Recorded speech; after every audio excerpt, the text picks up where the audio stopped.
The Calcasieu Parish Public Library presents Across the Pond with Enrique, where we learn about the Philippines and Bahrain in today's Culture Diversity interview series.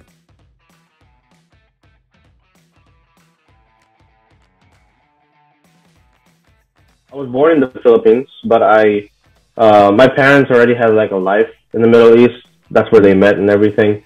But they got married in the Philippines, and I was born there. And then I think I was about 1 year or 1 or 2 years old when I moved back. I was there for about a year, according to my parents. So I mean, that's what they told me.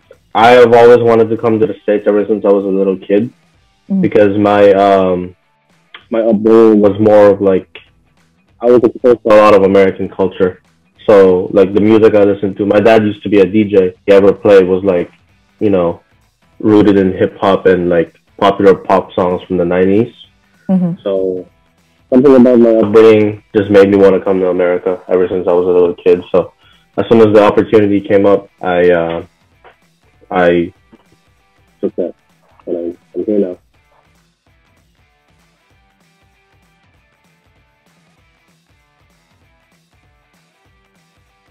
Okay, so obviously the media portrays American culture in one way, and most of the time it might not be like that, especially when you come to a specific area. With American culture, I mean, I wasn't disappointed. I wasn't like, you know, it was pretty much how they showed it on TV. But when I heard that I was coming to Lake Charles, Louisiana, I didn't know what to expect. You know, prior to coming and moving over here for college, I had been to the States once, and that was in New York, because my uncle lives there.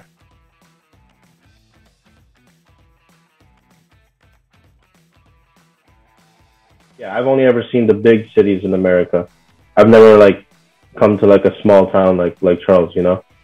But so far, I mean, one thing about Louisiana's culture that I love so much is the food.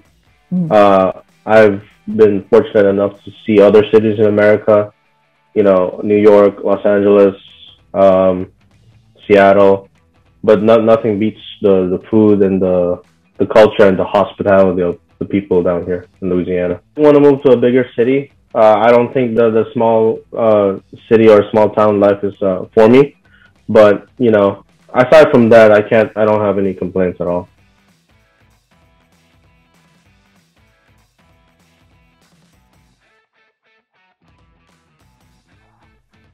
You know, I'm a very big food enthusiast, so I'm gonna have to go back to the food as well. Philippines by far has the best food you'll ever try. You know, every time my mom comes here to visit, or I go back home to visit, I just look forward to like her home cooked meals. For Bahrain, I think the thing about Bahrain as well is how nice the people are, how diverse that country is. And how, you know, the thing is, Bahrain, not a lot of people know, but it's kind of like a smaller version of Dubai. So everybody looks at Dubai and is like, wow, that's glamorous and nice like that, you know, but Bahrain is really just like its little baby brother. So I think it's just the big buildings and the big city that I really like about it.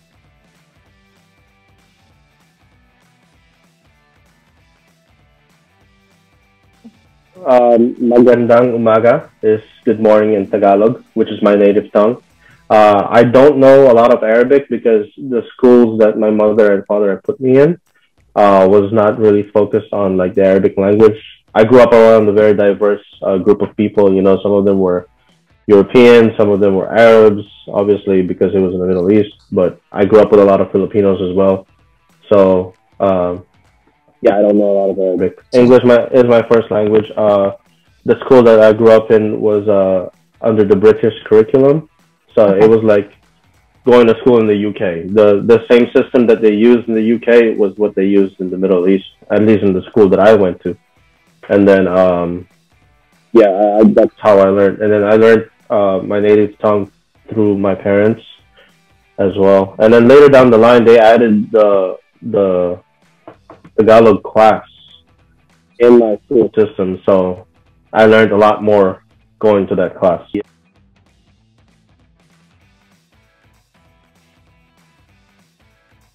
So in the Philippines, respect is not to be taken lightly, especially when it comes to your elders. But this is within like families and even like people of your higher ups, even to like your boss or whatever. You need to treat them with like utmost respect. And in my language, there's a way of like talking to them differently than you would with someone underneath you. Like even to your older siblings or your younger siblings, it's different the way you talk to them. So that's one thing I would say is just the difference in the way we talk to each other. Disrespectful. I mean, okay, so in the Philippines, the dominant religion is Christianity, mainly the Catholic branch. So, like, as long as you don't do anything that's like, going against those values or moralities, you'll be fine. Bahrain, on the other hand, like, Bahrain is not as uptight as other Muslim countries, like Saudi Arabia or Kuwait. They're a little bit more relaxed about that, and this is the same. It's the same with Dubai. That's why it's very popular. It's not like you don't want to be doing anything that would like go against the Muslim religion, because at that point in those countries, by law, it's sometimes illegal to even show a little bit of PDA or anything like that. You got to be careful with the way you dress for both men and women.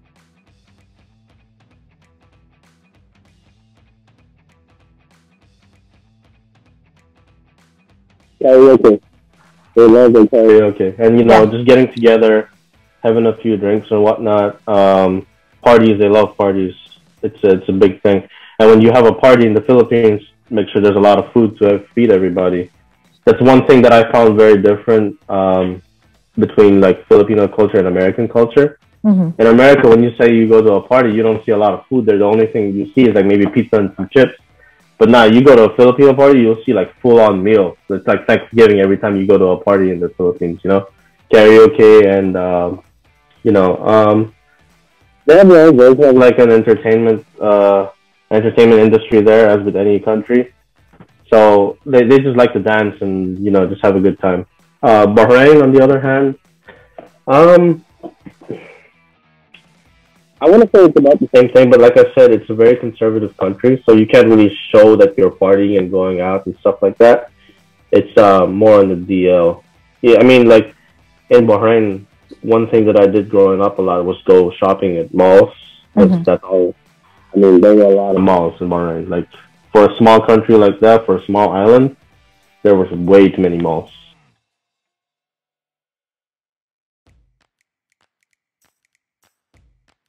Okay. Really, in the Philippines, like I said, them being Catholics, anything that would like be considered a Catholic holiday. Mm-hmm. One thing that stands out in particular is the Saint Nino Festival, which is it's basically like a celebration of one of the saints in the Catholic religion, and they just gather, they bring out statues of that saint, and they just go ham in the streets, parades and everything. It's kind of like their version of Mardi Gras, only more rooted in religion. Mm-hmm. Bahrain, I can't think of anything that stands out in particular.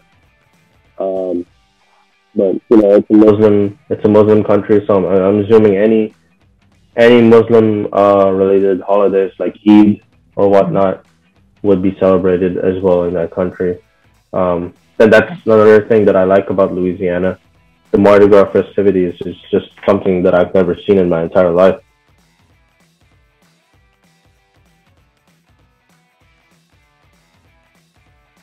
Okay, so in the Philippines, chicken adobo, it's super basic. If there's any Filipinos watching this right now, they're gonna just like call me out for being so basic. But it's just, you can't miss. It's very popular, very easy to make, very tasty.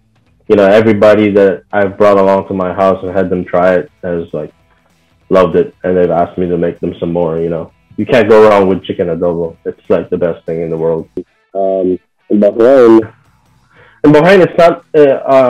I don't know if this is specific to Bahrain or if it's just all over the Middle East.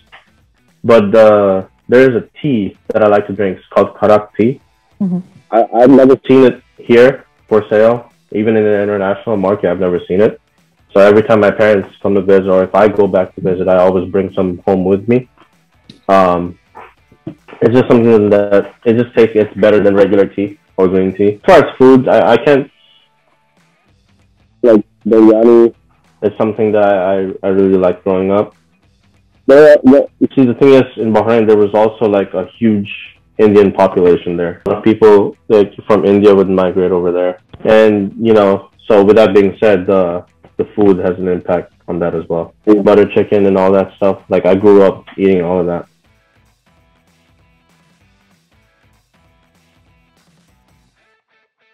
Well, one popular person that has become like a viral sensation these days is Bella Porch. Oh She's yeah. Filipino. Yeah, yeah. She's like also very proud to represent that. And one of the members of the Black Eyed Peas is from the Philippines as well. Apple the App. And then Yeah. Manny Pacquiao. I don't know if you follow boxing a lot, but Manny Pacquiao is just huge everywhere in the world. Now Bahrain, there's only one that comes to mind, and that's Majid Jordan. They made that song with Drake. He's they're from Bahrain. They're a duo. To stay updated with all things CPPO, check out our Facebook and our YouTube.